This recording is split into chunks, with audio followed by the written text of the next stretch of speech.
Hello, MVPs. How y'all doing this evening? It is Dr. Zarina. Here's Dr. Zee. I'm going to give it a couple of minutes before I even jump into my introduction. But those who've been following me, you clicked on the link earlier today, you know that we're going to be talking about concussion. Some of the things that you may not know, some of the new, not new statistics, but maybe new to some. Actually, some of these statistics are new and can be quite staggering. So if you're not sure if this applies to you or someone you love, it's actually really important because sometimes, excuse me, the basic things that we think about are not always what they seem. So I'm going to give it a few minutes and let everybody get in. I'm going to share it to our other page to make sure that everyone has an opportunity to join in on this conversation because it's such a critical one, especially as it relates to prevention with our children, right? Because a lot of our children are active in sports. So we want to make sure that we're taking care of them as best as possible. So let me make sure I can share this. When you get in, please hashtag MVP, hashtag MVP. That is there. Here we go. Hey. Hi, Sharifa. Welcome to the broadcast. Please click that share button, click that like button, invite people on into the broadcast so that we can have a full, robust conversation tonight. Want to make sure that we have full participation. I'm doing this from a new page today, so some of you may be looking for me on the other page, which is why I'm going to share it to my regular page. So those of you are not familiar with seeing me on this page, you'll know exactly where to find me. Okay? Let me see. Posting as. But please click like when you get into the room. And welcome to the broadcast. It might be slow. That's why I started like 2 minutes early today because I wanted to make sure that I was able to get everyone into the room because I actually do want you guys to be able to know where to find me. Here we go. Click like, share. Welcome to the broadcast. Come on in. Hashtag MVP when you get into the room. When you get into the room, hashtag MVP.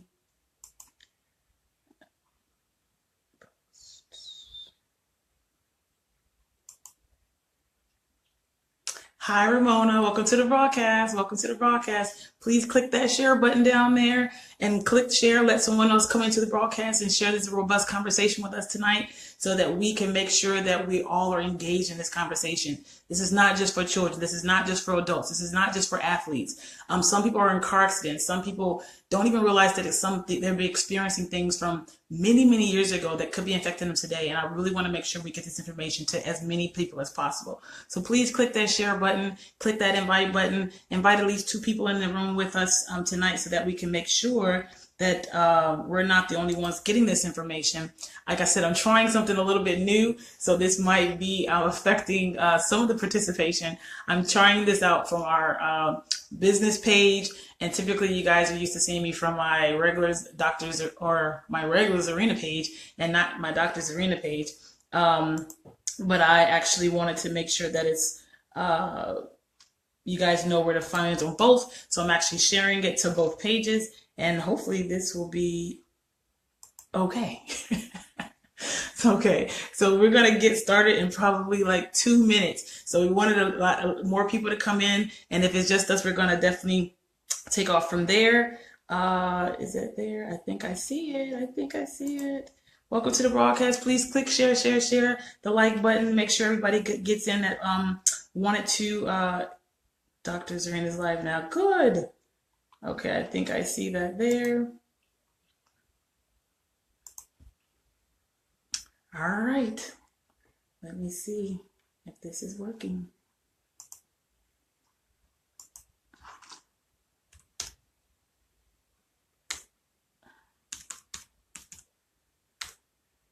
All right, we're going to get started in about 60 seconds. So thanks, guys, for showing up.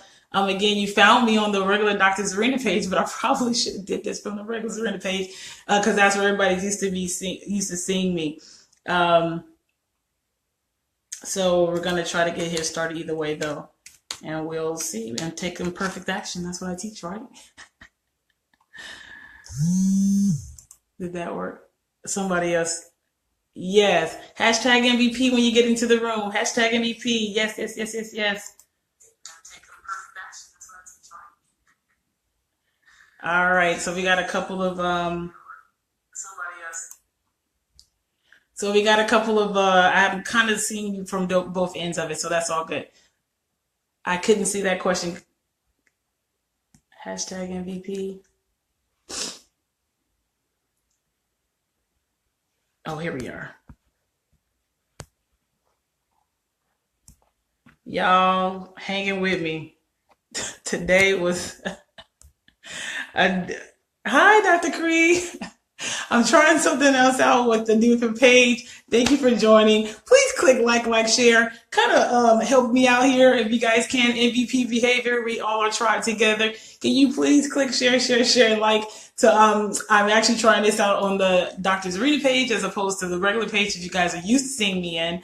But I definitely wanted to engage you guys and make sure that you knew how to find me on both pages. So this is a new thing I'm trying out, but please click that MMA, hashtag MMA, please hashtag MVP in here. And anybody else that you think that might be really be able to benefit from this conversation tonight. So let me go ahead and get started because we have been waiting for at least 90 seconds or 90 seconds. And I want to make sure that everybody that wanted to hear this can hear it, even if you catch it on the replay. So you guys know me. I am Dr. Zee, also known as Dr. Zee, your sports medicine integrative pain management physician specialist, to make sure that I'm here to help you rebound your health and ultimately retain pain freedom. And I do this, trying to do this through platforms just like this, as well as podcasting, as well as authoring, as well as concierge practice, coaching one-on-one programs, speaking engagements, and the like. And you can also find me at Dr. Zarina, that's DRZARINAH, on Facebook as well as Instagram. Click like so you can stay up to date on all the notifications so that we can further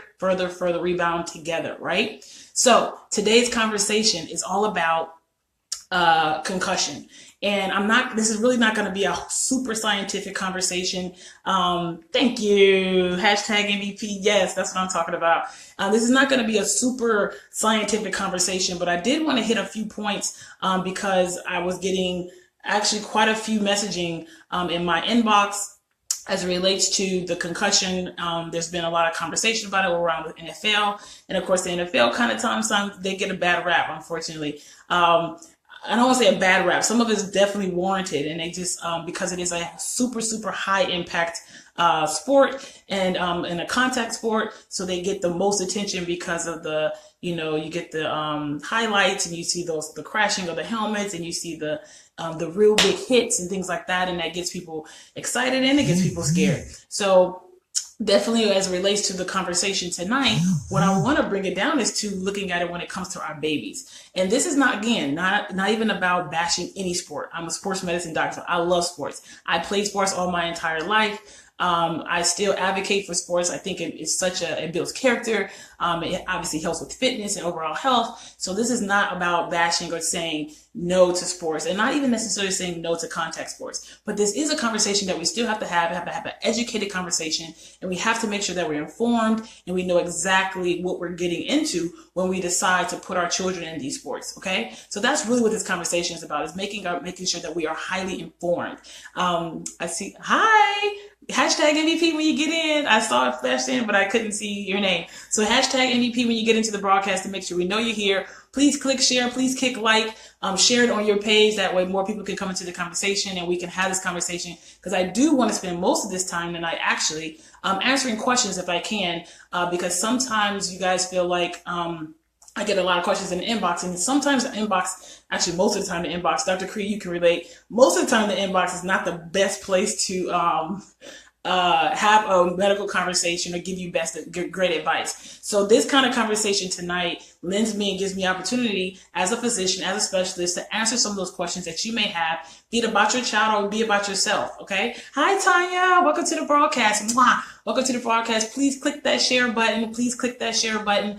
And invite some people into the room. Yes, Dr. Cree, right? You totally get what I'm talking about. Dr. Cree is an excellent, I'm going to get a quick plug because she's inspired me as well. I love her to heaven, to pieces. And Dr. Cree is an excellent physician She actually helps working wives, and she's helped me as well. So guys, please go ahead, and if you have Life Matters, Dr. Cree, put that in there, because a lot of times people want to know, how can I find this? How can I find that? Dr. Cree is an excellent excellent resource, and she can also tell you some more in her group. Find that wife win, absolutely. So anyway, I just wanted to, guys, because she's showing some love here tonight, and I wanted to make sure I gave that love right back, because she is so excellent. If you're a wife, you're a working wife, you definitely want to get in contact with Dr. Cree, because she will get it right. All right, so back to the conversation at hand. In terms of our brains, okay, this conversation is about our brains, and it ultimately affects our entire overall health. And what I was talking about was that a lot of you try to inbox us as physicians, which is cool. We love hearing from you guys. It actually, is very exciting as well, because we love what we do. But for us to be our best and give you our best, oftentimes the inbox is just not the best place. But here's a platform or a course in the office, and I'll give you a link how you can reach me at the end of this broadcast, how you can reach me to get a consult, also even a free discovery session, or see me in the office should you have further questions, okay? Wifematters.net, that's what I'm talking about, absolutely. So first of all, I'm going to start off with some statistics, because I like to give you guys that, it kind of gives you a little bit context for the rest of the conversation that I'm going to be talking about. And the reason why statistics I find it important, because it kind of is like aha moment. Sometimes you see it all the time. You're right engrossed in the sport. You love it, and nobody can tell you nothing. You can't tell you never to play football again. They can't tell you, they can't tell you nothing about your child, especially if they're in the sport itself, or even yourself, right? You might have been a former athlete, and you may be experiencing some after effects, from concussions, and you may not even know it. That's what this is about. So first of all, how many of you know, by a raise of hands, that 37% of high schoolers athletic department or programs don't even have any kind of athletic trainer and no kind of medical whatsoever, athletic trainer or athletic training department. How many of you knew that? And that percentage actually, they believe, is actually a bit higher, where it's closer to 45%. That is really, really significant, because when you think about, that's almost close to half of the high schools in America, where we know that sports are happening, contact and non-contact sports, where there is no athletic trainer. And athletic trainers, the reason I bring that up, because they are actually trained to identify signs and symptoms of concussion. And the fact that many of our high schools don't even have that in their school system, that actually can be potentially alarming. But I'm going to give you some tips about things and questions that you want to be asking your school or your athletic department to make sure that you have the answers, or at least you're informed about what's going on in there. Okay, so 37%. How many of you guys knew that? That's actually pretty significant, like I said. And then another statistic was in 2016, and they actually believe it may be higher from 2017, but those are still debatable. But in 2016, it was over 244 concussions in the NFL. Now, why do I bring that up? Some of you might say, wow, that sounds like a lot. And it is. Actually, it is a lot. It has been higher before. I believe it was the year before that, it was 275. So it technically went down, right? Of 30 so concussions, which will take that. That's awesome. But then it kind of creeped up, and it fluctuates. But really, it fluctuates in an average about 200 to 250 concussions in the NFL. Why is that important? That is important as it relates to your children. Again, coming back to that, because that's kind of the focus I wanted to give it today, is because those are the reported ones. Okay? Those are the reported concussions. And not to mention also, as it relates to how many unreported were there. And then when you break it down even further, what we do know for a fact, another fact, not really linked to statistics, but the studies have shown this, that the little leaguers are even at higher risk for a lot of reasons. And again, I'm going to point those tips out in a minute after we get down to that. So that's pretty alarming. How many of you actually that are here now actually have children, by a raise of hands? Let me know, like a hand emoji or me, hashtag me. Let me know if you actually have children that are playing sports. Let me know that. I'm actually curious about that, and that'll help guide some of these questions as well. And then last but not least, there was a study done where they took 111 ex-NFL players, and they studied their brains. And what they found was over 97% of those brains did indeed were diagnosed, certified but diagnosed, definitively diagnosed, excuse me, with CTE. And CTE, somebody could put that down, MVPs, put that down in there. CTE stands for chronic traumatic encephalopathy.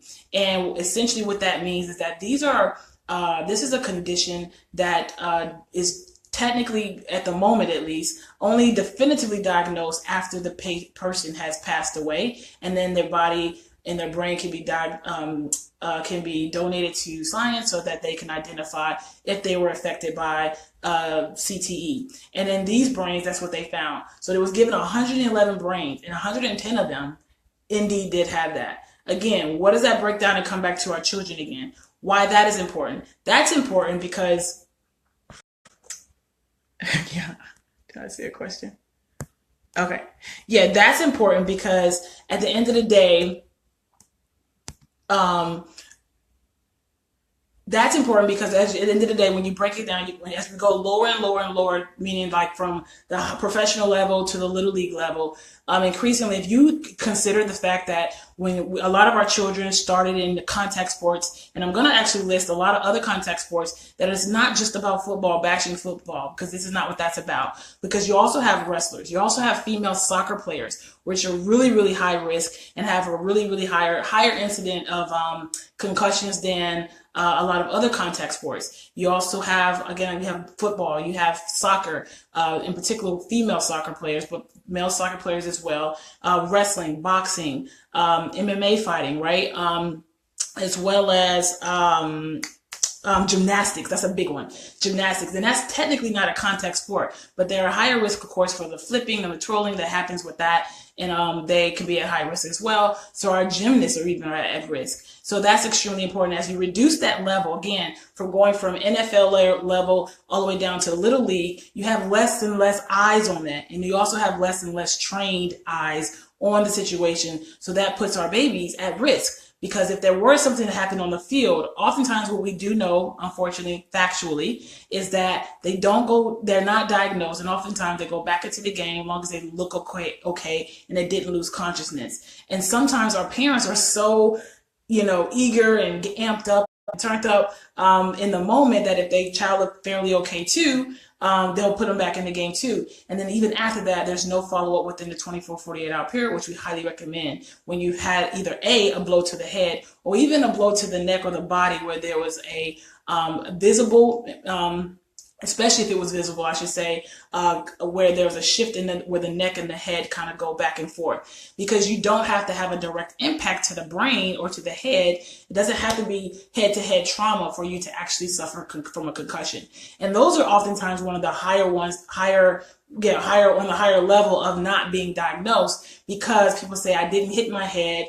That'll be one. And I didn't lose consciousness. And the reality is you don't have to lose consciousness and you don't have to hit your head in order to have a concussion. You can indeed have a concussion without head trauma and without losing consciousness. And that's extremely important. Okay. So again, this is not just about football. It's actually about the brain itself and how that can be impacted. And in particular, our children are at higher risk because they tend to, at their sporting events, tend to have the least amount of trained eyes at the event in order for them to be safely cared for should something happen. So if you guys can help me out with some questions, putting these down in the comment section, this is helpful because when somebody follows this back, and again, I did this from another page, so I see that, some of you may not be in here yet. I'm so sorry. I shared it to my regular page so that you can see it. And I'm trying something out. So if this doesn't work, we'll go back to the regular way next week. But I appreciate you guys tuning in today. And please click share so those who typically want to be involved and wanted to be able to ask questions, they can still ask questions and still see this replay. Okay? So thank you guys. But the number one question that you want to ask MVPs that are present today, let's get in action. It doesn't matter about numbers. You still can be in MVP mode, right? To make sure that you're going to help the rest of your tribe. So when they watch this back, they can kind of follow along and they know what we're talking about. So the number one question, not number one, but number one for us artists, you want to write down in the comment section, does your athletic department, do you have an ATC? And so question mark, put that in the comment section for me, guys. Come on, let's show that MVP behavior, MVP participation. Do you have an ATC? Question mark. That's question number one you want to ask your athletic department if your child is going to be participating in any sport. And the ATC is athletic trainer, certified athletic trainer. Okay, so that's question number one. The number two question is, what is your protocol? Question mark. So that's the number two question. Why is that important? That is important because even if they don't have an athletic trainer, you still want to be confident that when you're putting your child in the hands of someone else through an athletic event, that there is a protocol in place. Should your child get injured, they should be able to tell you without hesitation what the protocol is. If they don't know the protocol, then that's going to be, of course, a little bit of concern. Or they may say that there's a protocol, but they're not aware of it, or they're not clear on it, or they may kind of tell you something that you can still gauge if they really know what they're talking about, right? So that's important too. What is the protocol? So that's the second question, okay? And then the third question you want to write down: are your coaches trained on identifying concussion symptoms? You believe it or not, you would take that for granted. You think, oh, of course they do. They're coaches. But that's not necessarily so, because the coaches don't actually have to go through any mini programs, even on the high school level. They don't necessarily have to go through any specific training. Some schools do, some schools don't. But that's not something that is regulated and absolute. So your coaches may or may not even be educated. And some of you coaches, if you do have coaches that's coming into the that you know of, click like to them, click share, let them come into the conversation, because I do want to talk to them as well, because maybe they have questions of how they can increase and improve their concussion IQ so that they can make sure that their players are going to be in the best hands should an injury occur. Okay, so that's question number 3.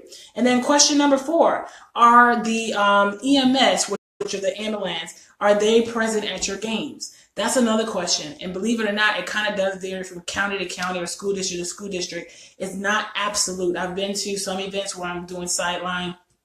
Sometimes I'll volunteer, or through our company, where we're doing an event and there are no EMS. It's just the medical doctor. And I've also been there where I wasn't the medical doctor, but I'm there as a fan, and there's no medical team around. So should something happen, of course, I'm present, and I would definitely jump in if there was anything that needed to be jumped in about. But that's absolutely important to understand, that that's not going to always be a given. And so that's extremely important, okay? So that's the 4th question. So those are the 4 questions that you want to know if you are going to allow your child to participate in any kind of athletic event or athletic sport. That number 1 question was, do you have an ATC, which is a certified athletic trainer? That's question number 1. Question number 2, what is your protocol? What is your protocol if a child was injured? But in particular, for the sake of this conversation, what is the protocol for if there was a head injury or what seemed to be a concussion? What is your protocol in place? And number 3 is, are your coaches trained on identifying concussion symptoms and signs? And that can vary, because trained, they can say, oh yeah, I'm trained. And then of course you want to identify, well, what was the training program? Did you get a certification? Was it some kind of proof? And then the 4th question, like I said, do you have an ambulance or a team or EMS that are present at your events? That is the last question that you want to make sure that you identify. Okay. So first, from there, I have 2 videos going, and I keep seeing here and there, but I want to make sure that, let me see. Okay, I got you guys. I'll make sure that we do this a little different next week. It's all good. But again, this is gonna be uploaded as well. So if you need to catch the replay, we got you. MVP, right? We take imperfect action. We don't worry about perfection. This information still can be helpful or useful to somebody who didn't otherwise realize it. Okay. So everybody, hashtag MVP when you get in here. So I can't really process the other side notes over on the other side. All right. So we just discussed some 4 important questions that you want to ask of your athletic department if your child is going to participate in any kind of extracurricular, recreational, or at school sporting event. These are questions that you definitely want to know. Okay. And then further from there, I was going to give you guys some things that what to be aware of, what is out there to prevent concussions in the first place. That's a lot of times some of the questions that I get. Well, how can you prevent a concussion? for all intents and purposes, the most surefire way of preventing a concussion is really to don't participate in sports at all, right? Because you could still hurt yourself in other sports that are not necessarily even considered non-contact. I mean, are not even considered contact sports. Basketball technically is not a contact sport. You're not supposed to contact each other. But it kind of is a contact sport. If you're aggressive, you coach to be aggressive. I played basketball my entire life, so I know I consider that a contact sport. But on paper, it's not really considered a contact sport. But concussions happen there too. Soccer, again, we talked about soccer, gymnasts, that's not a contact sport, but they have a fairly high rate of concussions as well. So that's one of the surefire ways to just completely not even participate in sports, but that's not really what the message is today. And the other point of that, the other way to prevent concussion is that they are these kind of fancy technology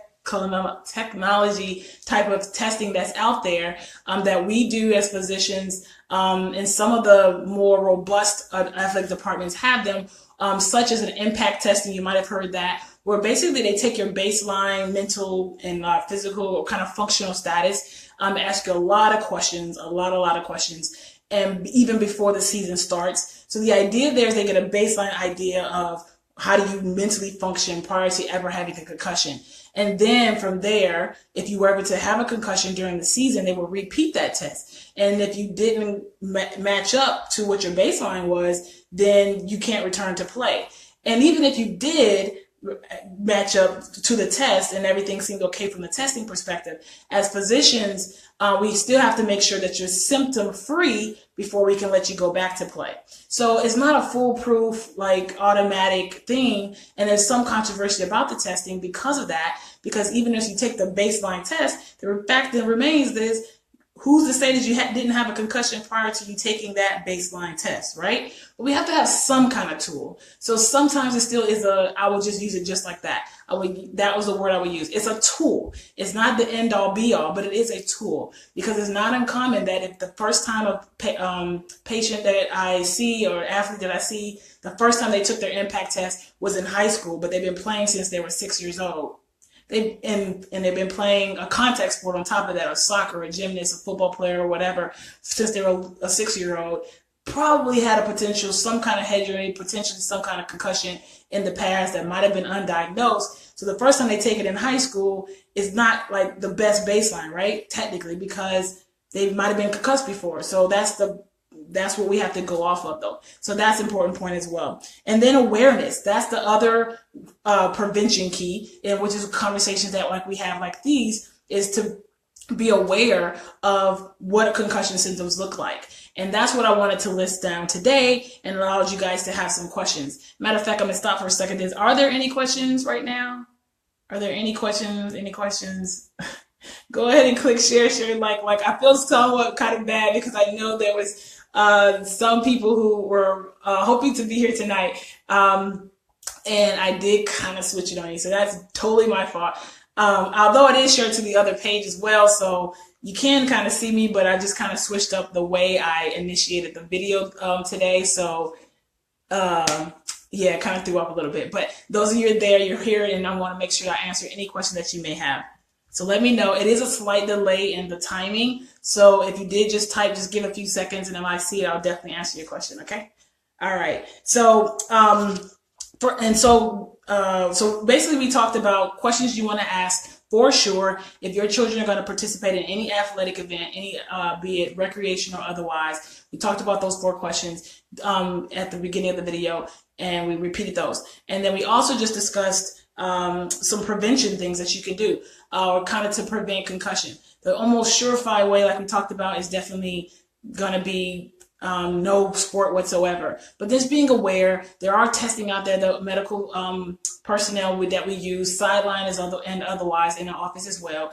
If you do have a suspected injury or a suspected concussion, and you're just not sure, always be seen within 24 hours, especially if those symptoms the person did not return to their baseline normality. Okay. And some of the other signs and symptoms that you don't realize are actually related is we have to think about, does the patient I say patient, but the person have mood swings? Do they start to have irritability more than usual? A lot of times it's difficult to identify in our children and teens because we may say they always irritable, they always have mood swings. But you got to be really close, and that's oftentimes also why, because that may be one of the signs and symptoms that quote unquote doesn't go away, but you felt like it increased. But if you wasn't really paying attention, again, didn't have the awareness and not paying attention truly about, oh, was that related to that real hard hit or that fall or when they ran into the other player, and you're not paying attention to those signs because you didn't know to pay attention to those signs, and your child is increasingly more irritable, more sleepless, having more headaches, having mood swings, feeling like they're more at rage, even depressed mood, light sensitivities, their memory is, worsening, those kind of symptoms, but you think it's a teenager thing or a preteen thing, then you can miss those. And that's oftentimes what happens. That's where we miss them quite a bit. Oh, they just ADHD. Oh, they just this. Oh, they just that. Maybe sometimes those signs and symptoms are there. And maybe they do have some of these other diagnoses. Maybe they did already have depression. Maybe they did already have ADHD. But when they become potentially exacerbated, sometimes that's that could be related to a head injury or concussion that they actually sustained. And you don't even realize it because we just didn't know what to pay attention to. So any real quick questions tonight? If not, we're going to wrap up. And I wanted to, because this was mostly for me to try to answer some more questions. And I can't repeat this in a different format at a later date should we need to return to this. So I just want to make sure that there are any questions that you guys had that I could answer for you, be related to yourself or your child. And it doesn't even have to be a child, right? It could be an adult situation, because that's what I've also seen. I have had the opportunity to treat patients who are in their 40s and 50s and 60s. And they do have like earlier signs. They're probably normal for their age, I should say, where potentially the signs and symptoms that they've developed earlier at 40, 50 years old, developing earlier signs of Alzheimer's or really have bad memory and things like that. That can be related to the fact that they had a long standing history of contact sports in their past. And that may not even be in football, and it may not have even been on a professional level. So that's extremely important. We want to make sure that we are being aware, protecting our children's brains. I'm definitely open to repeating this topic because it actually is a really important topic. But I know that tonight's particularly a little bit, and that's just related to the way I did the format tonight. Any questions? Any questions? All right. If there are no questions, and if I do see the questions after the fact, and sometimes it could be a World Wide Web delay, that's completely fine. I'll go back to the video to make sure I try to answer any questions that I may have missed.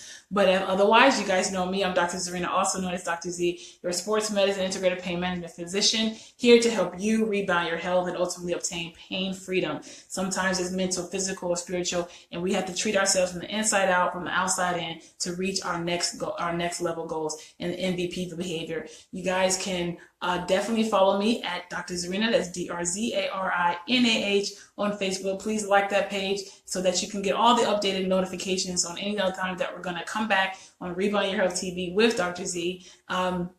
As well as don't forget that you can click a discovery session. It's a free discovery session, still for a limited time, but we are doing free discovery sessions to allow you to be able to help you, direct you, and get you to your next. That link will be in the caption, and I'll also put it in the comment section. Thanks for joining us tonight. Please click share. Please click like to this video and share if you found it to be somewhat helpful, and maybe it'll help somebody else. I'll see you guys next week, and see you soon. Thank you for coming.